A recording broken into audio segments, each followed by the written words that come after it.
Hello students. आज हम बात करने वाले हैं relationship between u v and f for a spherical mirror.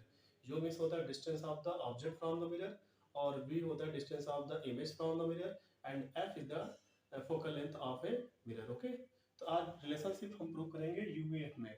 तो सबको पता है या फिर देख लीजिए उसको।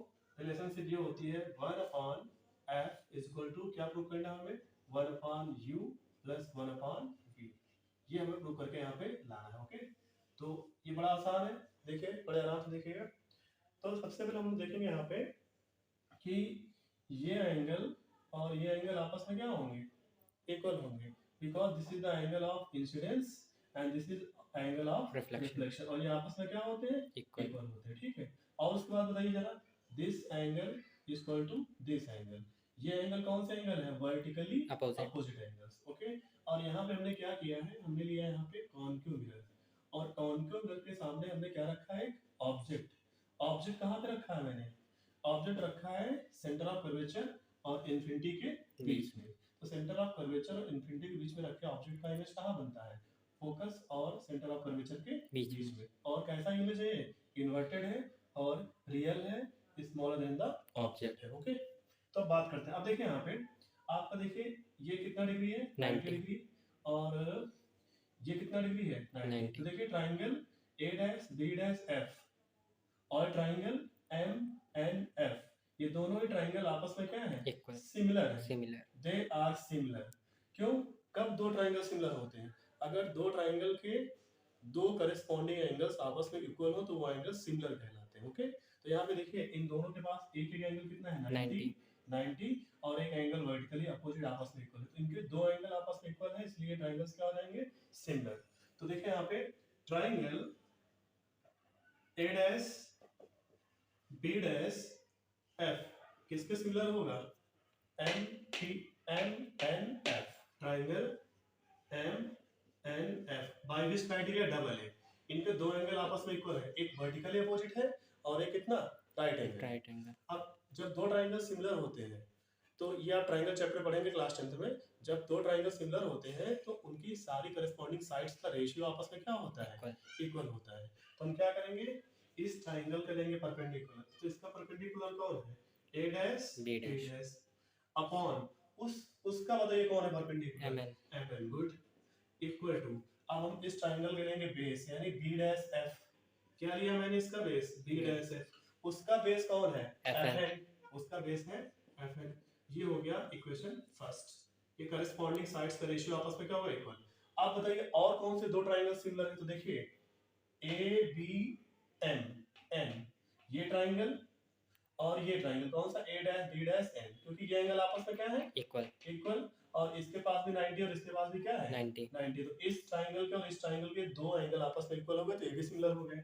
सो ट्राइंगल ए बी और एन किसके सिमिलर होगा, triangle A dash B dash N के, triangle A dash B dash N के by which criteria, double A. दो एंगल कौन से हमने बता दिया। अब इनकी सारी साइड्स का रेशियो आपस में इक्वल होगा, तो इसका परपेंडिकुलर यानी बी डैश ए डैश बी डैश अपॉन छोटे वाले का परपेंडिकुलर कौन है, ए डैश, सॉरी यहाँ पे गलत हो गया थोड़ा सा, देखिए इसका परपेंडिकुलर क्या है, A B upon A dash B dash equal to, इसका बेस बताओ कौन है, बी एन, इसका बेस है बी एन अपॉन इसका बेस कौन है, बी डैश एन, इसका बेस कौन है, बी डैश एन। ये इक्वेशन कौन सा हो गया, सेकंड। अब देखिए इक्वेशन फर्स्ट और सेकंड में कोई चीज कॉमन है, इसका जो अब एक चीज देखिए, ए बी और एम एन आपस में क्या होंगे, equal, because these lines are parallel. तो पैरेलल लाइंस के बीच की डिस्टेंस हमेशा आपस में इक्वल होती है। यहाँ लिख देंगे ए बी किसके इक्वल होगा, A B equal to M N. तो हम ये हटा के यहाँ पे लिख सकते हैं, अब देखिए यहाँ पे ऊपर यहाँ पे क्या है, ए डैश बी डैश, और यहाँ पे नीचे है ना ए डैश बी डैश। तो हम इस इक्वेशन को और करके क्या लिख दें, ये ऊपर कर दें A dash B dash upon A B, इधर ही पलट दें B dash N upon B N. तो देखो इस इक्वेशन का एलएचएस इक्वल और इसका एलएचएस आपस में क्या हो गया, इक्वल। क्यों, क्योंकि A dash B dash equal to A dash B dash और एम एन किसके इक्वल है, ए बी के। तो इन दोनों का LHS आपस में क्या हो गया, इक्वल। अब इनका LHS इक्वल है तो RHS भी क्या होगा, इक्वल। तो यहाँ लिख देंगे हम लोग क्या, from equation 1 is equal to second. इनका LHS इक्वल हमने समझा दिया। इनका numerator a dash b dash a dash b dash mn ab आपस में क्या, इक्वल।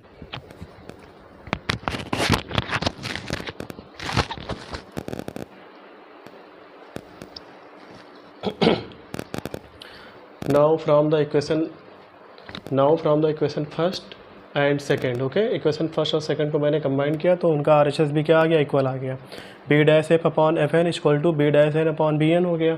अब एन के प्लेस में पी राइट कर सकते हैं, ओके। तो ये हो गया आपका, हाँ, बी डैश एफ, देखो बी डैश एफ को हम क्या ले सकते हैं, बी डैश पी माइनस का एफ पी, तो बचेगा बी डैश एफ, ये तो हटा दिया इसको, एफ एन को एफ पी लिख दिया, फिर बी डैश एन को बी डैश पी लिख दिया और बी एन को बी पी, यानी एन के प्लेस में जहाँ था वहाँ पी लिख दिया, क्योंकि वो कोइंसाइड करते हैं पॉइंट एक दूसरे पे अप्रॉक्सीमेट। उसके बाद इनकी वैल्यूज़ लिखनी है सब लेफ्ट हैंड साइड में, तो सब माइनस होगी वैल्यू। देखिए माइनस वी, या माइनस पहले से था, माइनस एफ, फिर minus f, minus v, minus u, ये इन सब की क्या हो गई वैल्यूज़।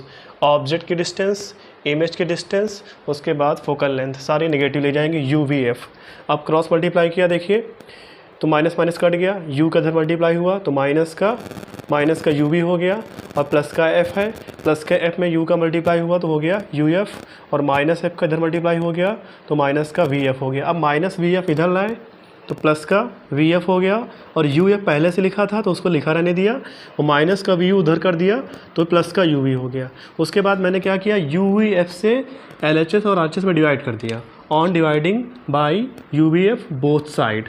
तो uf से uf कट गया, यहाँ बचा क्या, 1/v प्लस यहाँ vf से vf कट गया, 1/u इक्वल्स टू यहाँ पे क्या, uv से uv कट गया, क्या बचा, 1/f, and that is called relationship between uv and f for a mirror. ये रिलेशनशिप होता है किसी मिरर के लिए uv और f में, 1/f equal to 1/v plus 1/u plus 1/v। अब हम सेम फार्मूला प्रूव करेंगे for the convex mirror in the next video, okay. अब नेक्स्ट वीडियो में हम आपको प्रूव करके दिखाएंगे कि कॉन्वेक्स मिरर के लिए भी यही होता है, 1/f equal to 1/v plus 1/u, okay. Thanks for watching.